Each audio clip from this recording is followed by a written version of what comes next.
Hi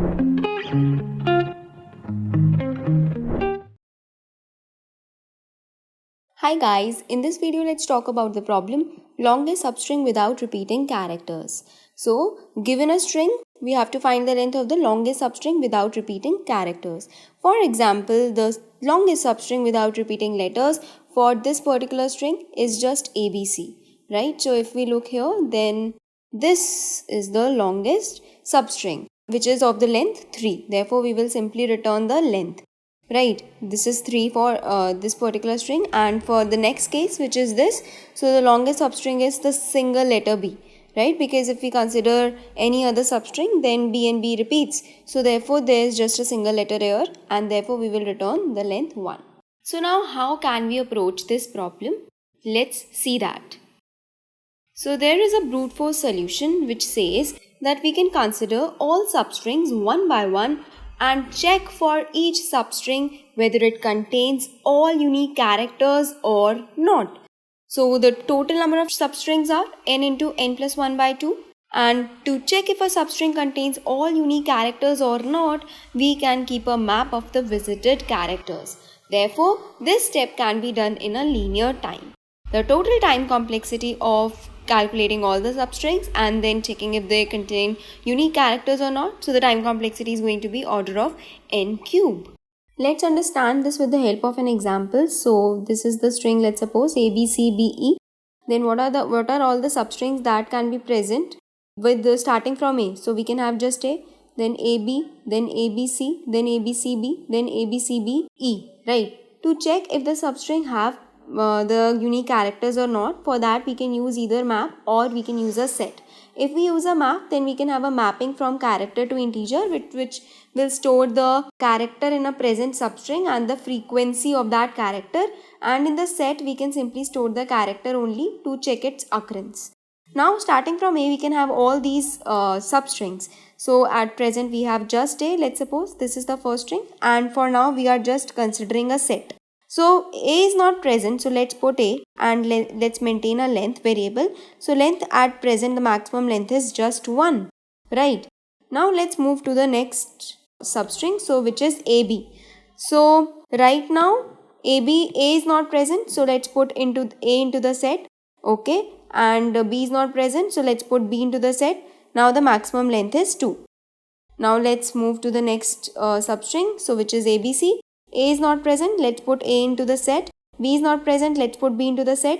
C is not present, let's put C into the set. The length, maximum length is 3 now. Let's move to the next substring now, which is ABCB. So A is not present, let's put A. B is not present, let's put B. C is not present, let's put C. Now B is present already, right? B is present. So now even if we move further, even if we check for the next string, then we can say that if this string cannot contain the unique characters, that means string starting from this current I cannot consist of the unique characters. So that means let's check for next substrings. So let's check substring starting from B. So let's initialize it. So starting from B, we have just B, then BC, then BCB and BCBE, right? So for just B, we can check that okay, B is not present, so let's put it, but the maximum length is going to be 3 only. Let's check for the next substring, which is BC. So B is not present, let's put B. C is not present, let's put C. Still the maximum length is going to be 3. Now let's check for the next substring. So B is not present, let's put B over here. C is not present, let's put C over here.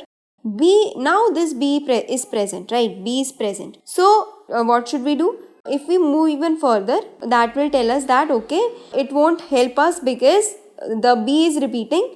So we can move simply to the next substring starting from C. So C, CB, CBE.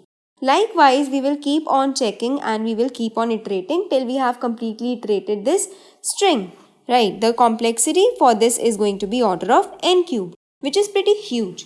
So can we optimize it? Well, yes, let's see. So this can be further optimized if we check whether the substring consists of unique characters or not while moving the second pointer only. So what can we do? So the substring is ABCBE. Right now I is at here, right? And J is also starting from here. So A is not present, let's put A into the set. So let's put A into the set. Now let's move J. Length right now is 1. So B is also not present, let's put B into the set. And now length is 2. Let's move J. C is not present, let's put C into the set. Now length is 3 and let's move J. Now B is present. So what should we do? Now we will be moving our I. So I will come over here and J will also start from here now. So B is not present, let's put B, and length will still be 3 only because that's the maximum, right? Now let's move J. C is not present, let's put C, right? Length will be same. J is not, so B, when J is incremented, it comes to B and B is already present. That means we can simply increment our I now. So I will come to this location and J will also come to this location, right? And we will keep on iterating and keep on checking this way.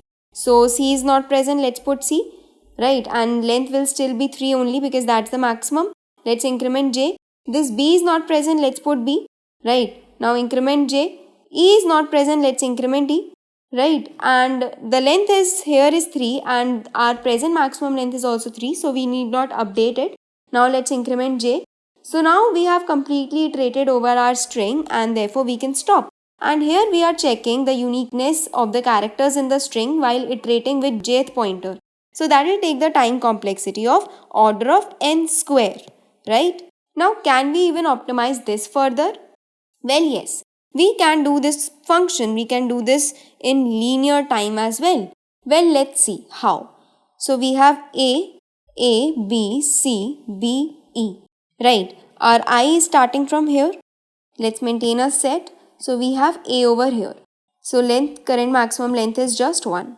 Now let's increment J. So B is not present, let's put B and let's increment our length. Let's increment J. C is not there, let's put C and let's increment the length.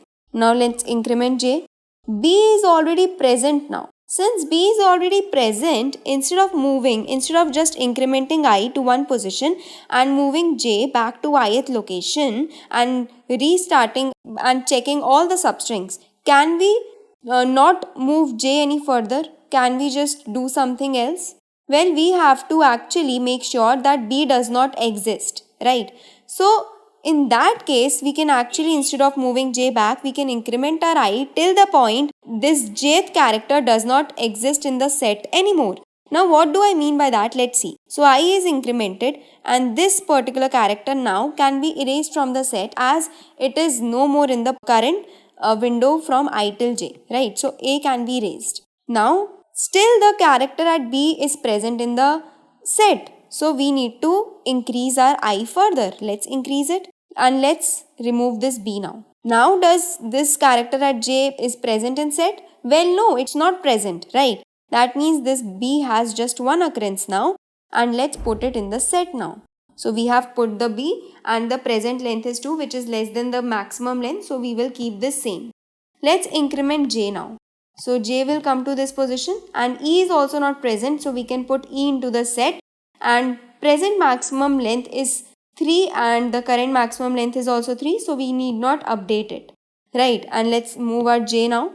So J has reached to the end of the string and that means we have completely traversed our string, right? And that's how we know that when to stop. So instead of moving J back, we have actually incremented our I till the jth character does not exist in the set anymore, and that's how we are doing it in linear time. We are iterating over each character at most 2 times. So the complexity is 2 into n and in bigger terms it's just order of n, right? And the space complexity is also order of n where n is the length of the string. So thank you so much. Hi guys, in this video let's talk about a problem finding the square root of integer. So given an integer n, you have to compute and return the square root of n. If n is not a perfect square, so return the floor of square root of n. And do it without using the square root function from the standard library. So the range of n is 1 from 1 to 10 to the power 9. Let's say the input is 11, so the output is 3. How? Because the square root of 11 is 3.316.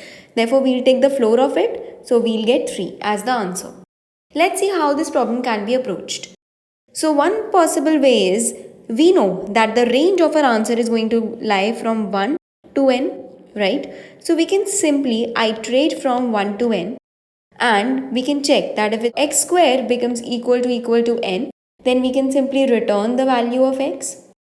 Else, if x square is less than n, then we know that this x is one possible answer, and we'll check for higher values of x.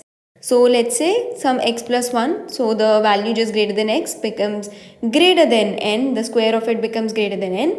So we know the previous value did satisfy, so we will simply return the stored answer, because any x greater than this will not satisfy the condition, right? Will not be the answer.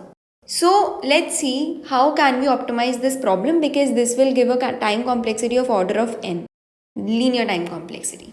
Then now let's make some observation. Let's say I have some value of x. We know that it's going to range from 1 to n. Now this value could be x square could be equal to n. In that case, we'll simply return x. But if it's less than n, then we know that the value lesser than x cannot be the answer, right? Cannot be the answer. It's quite possible that the value which is greater than x could be an answer. X or any value greater than x can be one such answer. So we can reduce our search space, and then now we can search between from x to n, right? Now the third condition is when x square is greater than n. If this is the case, then we know that any value which is greater than x cannot be the answer. That means we should look to our left. And we should also ignore this x, because x square was greater than n. So from here comes the intuition to apply binary search, because we have a search space and we have a conditions because of which we can reduce the space into half. So let's see the code for binary search. So here we will take, so if x equal to 0, we'll simply return 0, and otherwise we'll put our start to 1 and end to x, right? Now this is going to be the while loop for the binary search. We'll find the mid. So start plus n minus start by 2. This we have found our mid like this way, because this will avoid overflow. Okay. And if mid is less than equal to x by mid, what this means, that if mid into mid is less than equal to x, now this could cause overflow. Therefore, we'll write it like this. Right? So first we have reduced the value and then we are checking. So if this condition becomes true, that means mid is one such possible answer, right? So we will simply store the answer and we'll move to right. Else, if this condition fails, then we'll move to our left. So at the end, we'll simply return our answer. Now this particular binary search approach is going to take the complexity of order of log base to n. Let's see this with the help of an example. So here our n is equal to 10. The start is going to be 1 initially and end is going to be 10. Mid is 5. So 5 square is greater than 10, right? Therefore, we should move to our left. So end will become mid minus 1 and 1 will remain same. Start will remain same. So mid is equal to 2. Now 4 is less than 10. So we will move to our right. And start will become mid plus 1 and 4 will remain same. End will remain same. Now mid is 3.